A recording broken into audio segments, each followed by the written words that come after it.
Alright, this video is going to be sad, really sad, so let's quickly start off with something sweet. In the Hodor video, my friend Lumba proposed a really cool idea. Back at the tourney at Harrenhal, the Mystery Knight had on armor, right? Who put that armor on? Maybe Hodor helped the Mystery Knight put on that armor. If so, that means that Hodor knew that Lyanna was the Knight of the Laughing Tree. Maybe that's why he was so antsy for Meera to finish that story. Hodor may have even known or inferred the truth about Rhaegar and Lyanna, and thus of Jon Snow. Pretty cool. But here's where the Hodor theory gets sad. And even if you don't believe in Hodor, we are most likely going to find out that the theory in this video is true, and it's gut-wrenching. So there's an outstanding question. Did Hodor hold the door himself? Was he a selfless hero? Did he do it to save his little buddy Bran, or his love, Meera? Or did Bran force Hodor to hold the door? I'd like to think Hodor chose to hold the door because it's more beautiful. Unfortunately, there are more books on the way, and if we get that scene in a Bran or Hodor point of view chapter, we're going to find out what really happened. And there are two reasons why we should expect to find out that Bran forced Hodor to hold the door. First off, Hodor is a coward. When they emerged from the crypts to a burnt and broken Winterfell, Hodor stomped around in a circle and whimpered. At Queenscrown, thunder scared Hodor.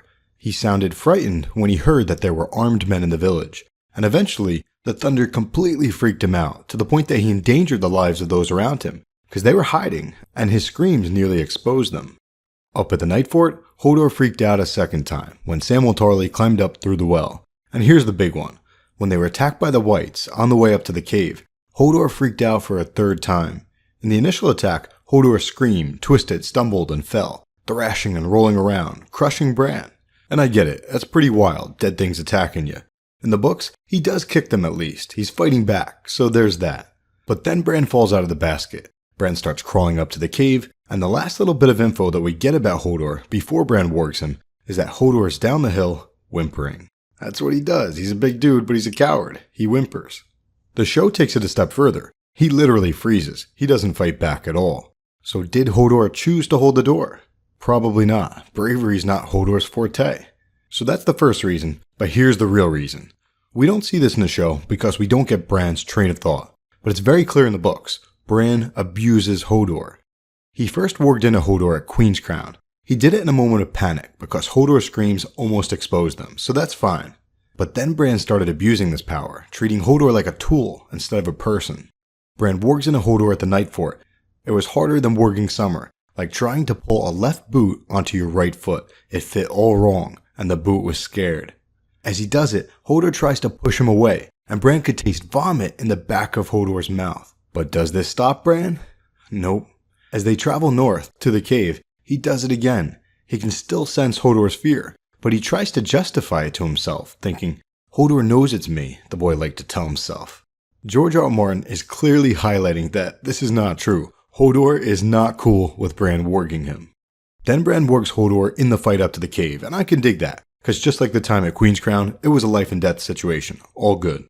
But then they get into the cave, and they're safe. They're behind magical spells, so Bran has no excuse to warg Hodor while they chill there. But he does, several times.